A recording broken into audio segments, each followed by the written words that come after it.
다정낭독.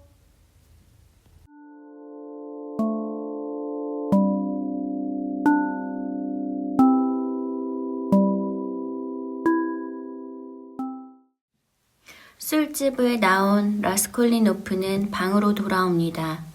기다리고 있던 것은 엄마의 편지.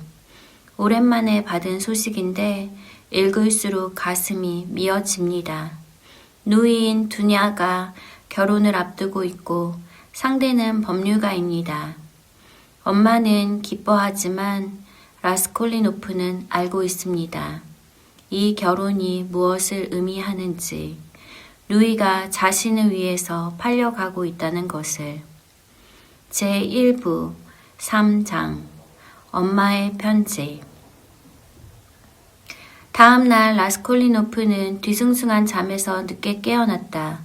잠을 잔 것 같은데 전혀 개운하지 않았다. 오히려 불쾌하고 짜증스럽고 성마른 기분으로 눈을 뜨고 자기 방을 혐오스러운 눈길로 바라보았다. 약 6걸음 남짓한 작은 방이었다.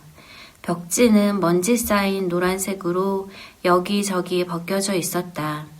천장이 워낙 낮아서 키가 조금만 큰 사람이라면 언제든 머리를 부딪힐 것 같아 불편한 방이었다. 가구도 방과 잘 어울렸다. 오래된 의자 3개가 약간 삐걱거렸고 구석에 칠한 탁자 위에는 원고와 책 몇 권이 놓여 있었다. 두껍게 쌓인 먼지를 보면 오랫동안 손을 댄 흔적이 없었다. 커다랗고 투박한 소파가 한쪽 벽 거의 전부와 바닥의 절반을 차지하고 있었다.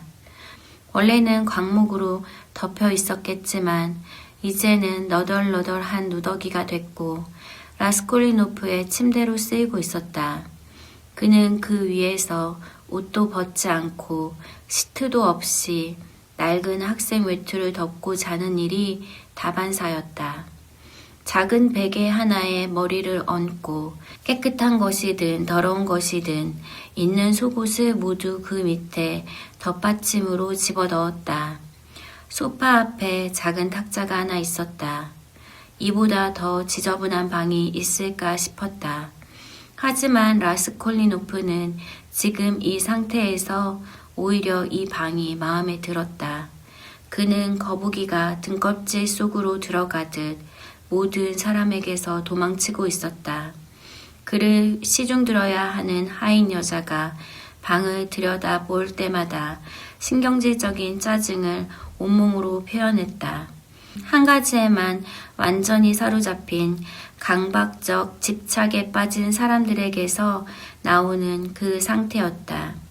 하숙집 주인은 2주 전부터 식사 들여오기를 그만두었다. 라스콜리노프는 그것에 항의할 생각도 아직 못했다. 밥을 굶으면서도 요리사 겸 유일한 하인 나스타샤는 하숙인의 이런 기분이 오히려 마음에 들었다. 청소도 방정리도 완전히 손에 놨다. 일주일에 한 번쯤 빗자루를 들고 슬쩍 들어왔다 나가는 게 고작이었다. 그 나스타샤가 이날 아침 그를 깨웠다. 일어나요. 왜 이렇게 자요? 그녀가 불렀다. 벌써 9시가 넘었어요. 차 가져왔는데 한 잔 드실래요? 많이 굶으셨을 것 같은데. 라스콜리노프는 눈을 뜨고 깜짝 놀랐다. 나스타샤였다. 주인님이 보낸 거예요? 그는 천천히 창백한 얼굴로 소파에 몸을 일으키며 물었다. 주인님이요? 천만에요. 나스타샤는 자기 것인 금이 간 차 주전자에 묽고 식은 차를 가득 담아 앞에 놓고 누런 각설탕 2조각을 옆에 내려놓았다.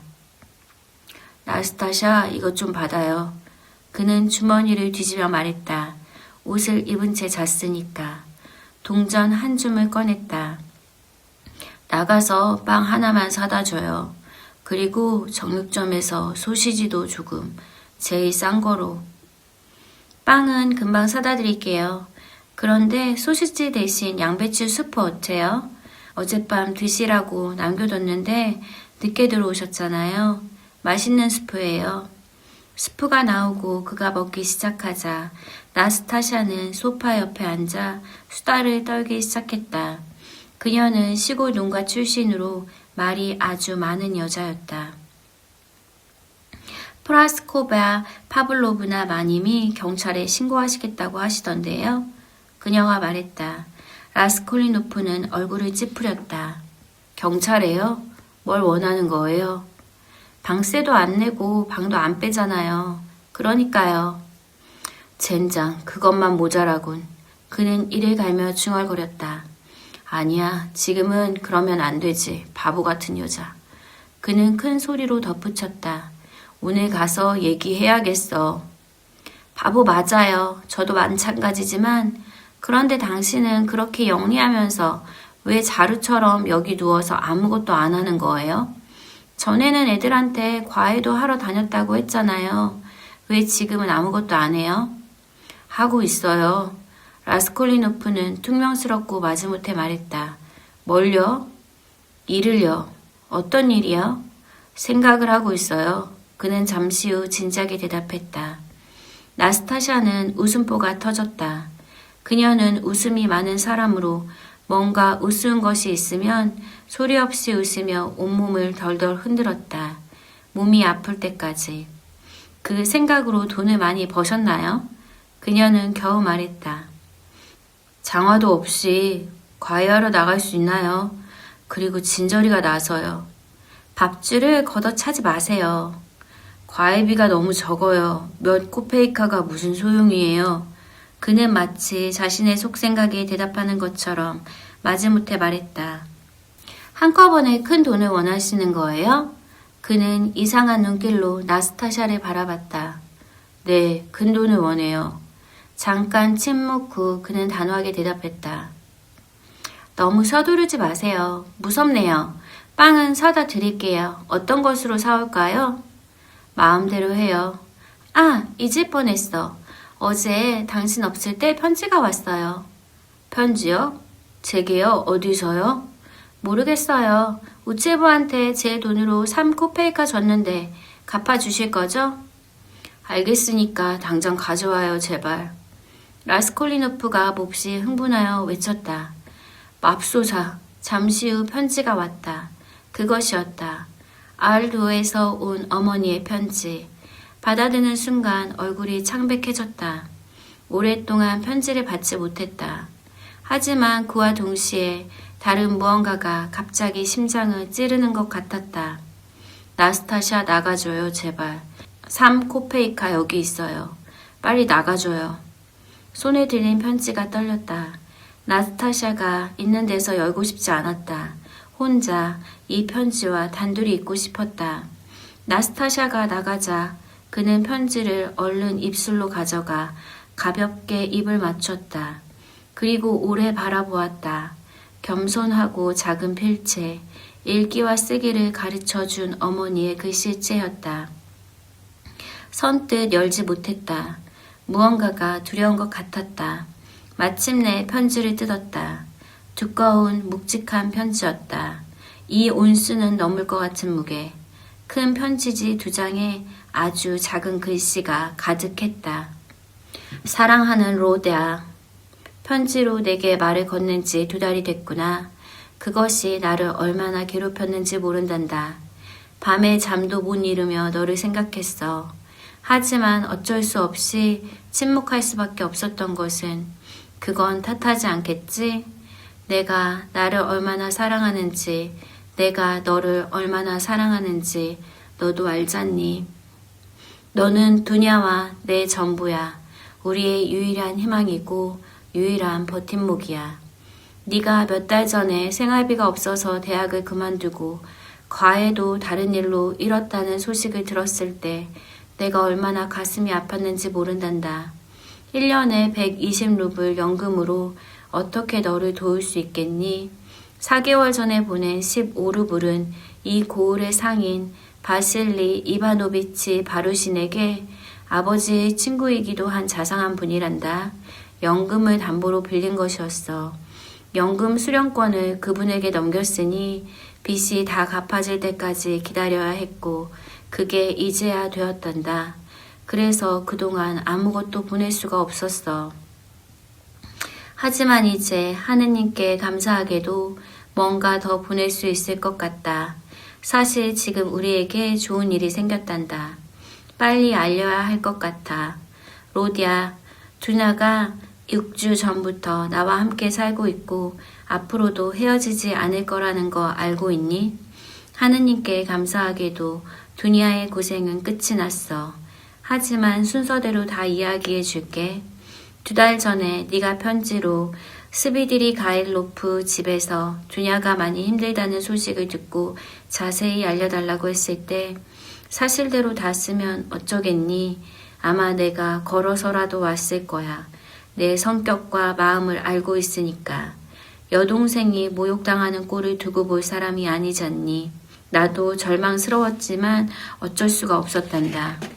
게다가 나도 그때는 진실을 다 알지 못했어. 가장 어려웠던 건 두냐가 그 집에서 가정교사 자리를 시작할 때 선불로 100루블을 받았고 매달 월급에서 조금씩 갚는 조건이었다는 거야. 그러니까 빚을 갚지 않은 채 그만두는 건 불가능했어. 이 돈은 이제 다 말할 수 있어. 사랑하는 로디야. 사실 주로 내게 60루블을 보내기 위해 받은 거야. 그때 내가 얼마나 간절히 필요했는지 지난해에 네가 받은 그 돈이 두냐의 저축에서 나온 거라고 했지만 사실은 그렇지 않았어. 이제 다 말하는 건 하느님께 감사하게도 모든 것이 갑자기 좋은 방향으로 바뀌었고 두냐가 너를 얼마나 사랑하는지 그 마음이 얼마나 고운지 내가 알아주었으면 해서야. 처음에 스비드리 가일로프 씨는 두냐를 아주 무례하게 대했어. 식사 자리에서도 경멸하는 듯한 말을 서슴없이 했지. 하지만 이미 다 지난 일이니 그 고통스러운 세부사항을 굳이 이야기해서 쓸데없이 걱정시키고 싶지 않아. 요컨대 마르파 페트로브나, 즉 스비드리 가일로프 씨의 아내와 다른 사람들은 친절하게 대해줬지만 특히 스비드리 가일로프 씨가 옛 군인 시절 버릇으로 술에 취할 때면 두냐는 정말 힘들었어. 그런데 나중에 어떻게 해서 그 일이 생겼는지 알고 싶지 않니? 놀랍게도 이 무분별한 사람이 처음부터 두냐에게 마음을 품고 그걸 무례함과 경멸로 감추고 있었던 거야. 아마 자기 나이와 가장으로서의 처지를 생각하면 경솔한 마음을 품은 것이 부끄럽고 두려웠겠지. 그러니까 두냐에게 더 화가 났던 거야. 혹은 무례함으로 진심을 숨기려 했던 것일 수도 있어. 어쨌든 결국 그는 완전히 자제력을 잃고 두냐에게 뻔뻔하게 공공연히 추잡한 제안을 했어. 온갖 것을 미끼로 내세우며 모든 걸 버리고 다른 영지나 외국에 데려가겠다고도 했지. 두냐가 얼마나 힘들었을지 상상이 가니? 빚 문제뿐 아니라 마르파 페트로브나가 의심할 수 있어서 바로 자리를 떠나는 건 불가능했어. 그랬다가는 마르파 페트로브나 부부 사이에 파국이 생기고 두냐도 끔찍한 추문에 휘말렸을 거야. 이런저런 이유로 두냐는 그 끔찍한 집에서 6주는 더 버텨야 했어. 두냐를 너도 잘 알잖니? 얼마나 영리하고 강한 의지를 가진 아이인지. 두냐는 어떤 어려움 속에서도 끝까지 버티는 힘을 가진 아이야. 걱정시킬까봐 나에게도 모든 것을 쓰지 않았어. 물론 우리는 계속 편지를 주고받았었지만 끝은 뜻밖의 찾아왔어. 마르파 페트로브나가 정원에서 남편이 두나에게 간청하는 걸 우연히 엿듣고 완전히 잘못 해석해서 모든 게 두냐 탓이라고 여겼어. 무서운 일이 벌어졌어. 정원에서 바로 마르파 페트로브나가 두나를 때리고 1시간 동안 무슨 말도 들으려 하지 않고 소리를 질렀어. 그리고 두냐를 당장 짐을 꾸려 내보내라고 했어.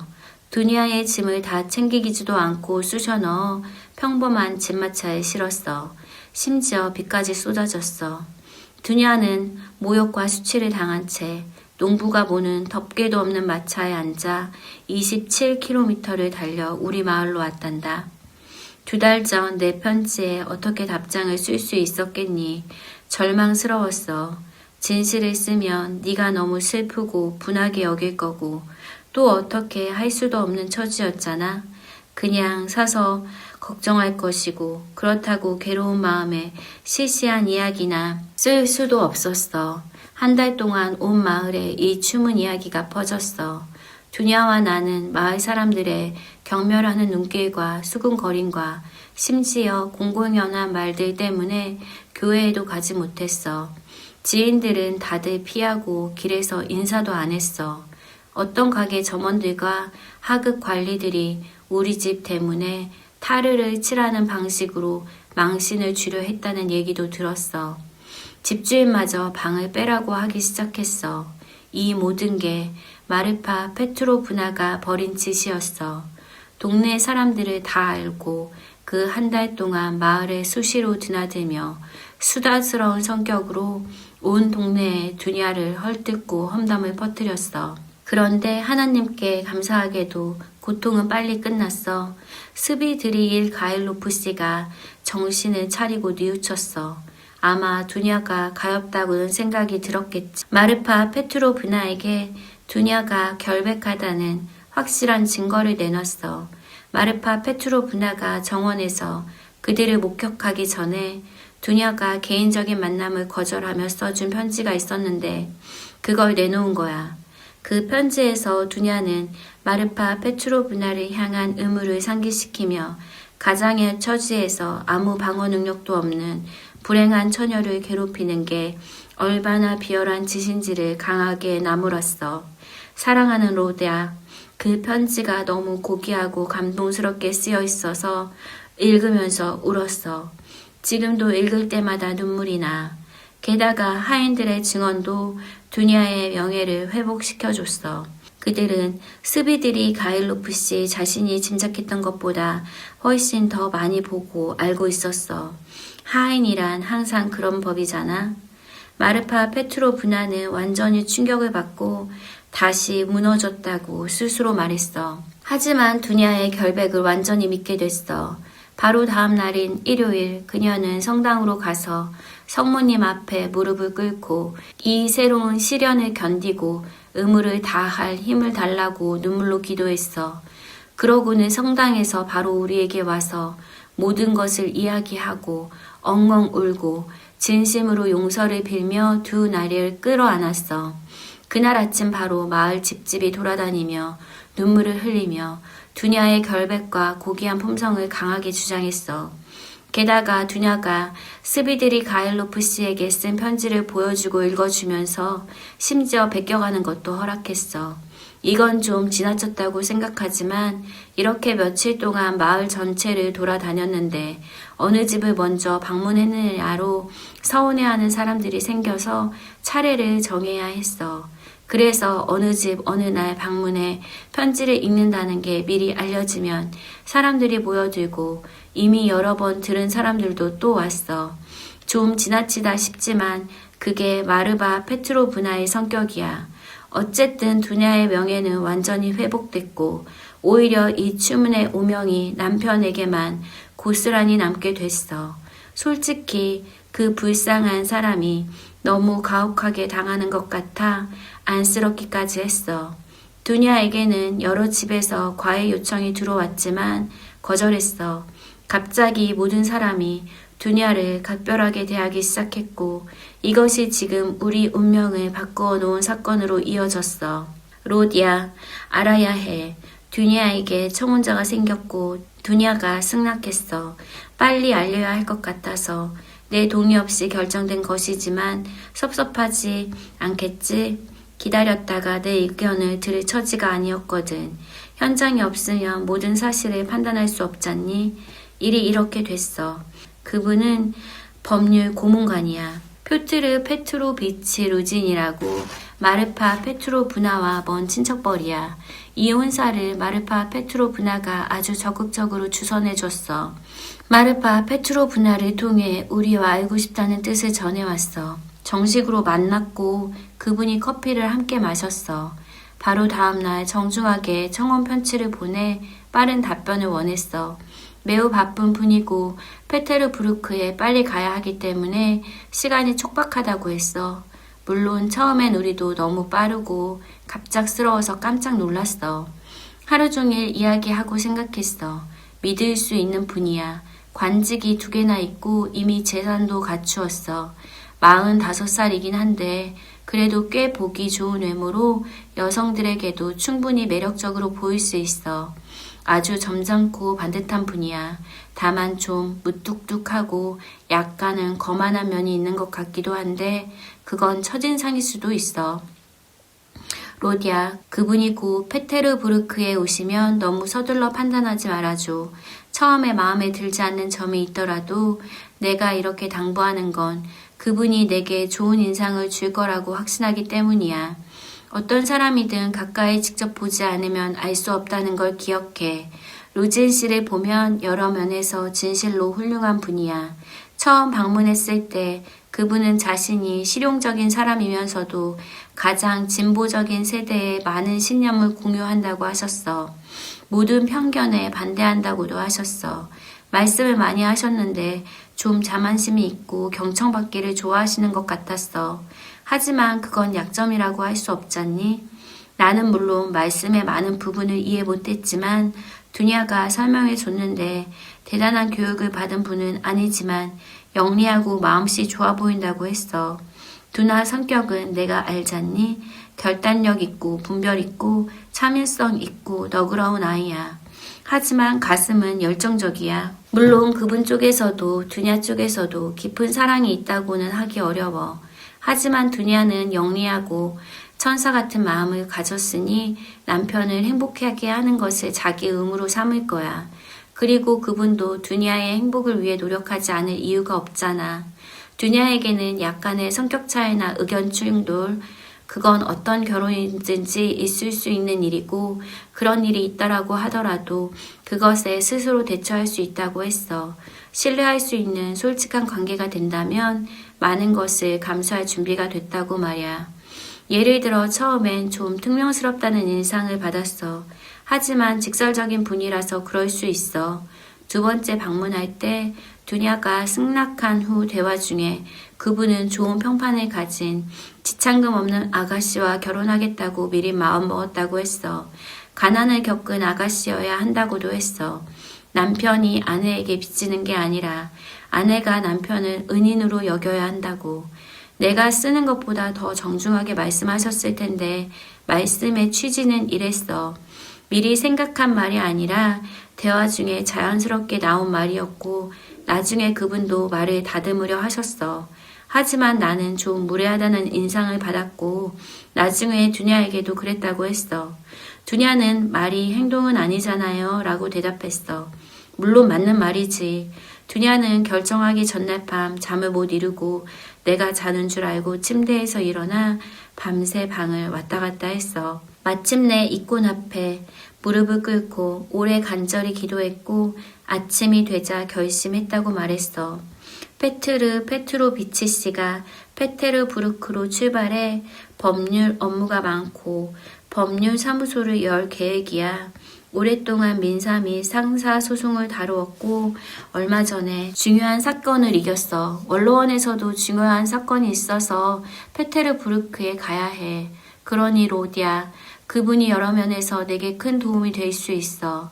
두냐와 나는 이제부터 네 장래가 확실히 열릴 것이라고 생각해.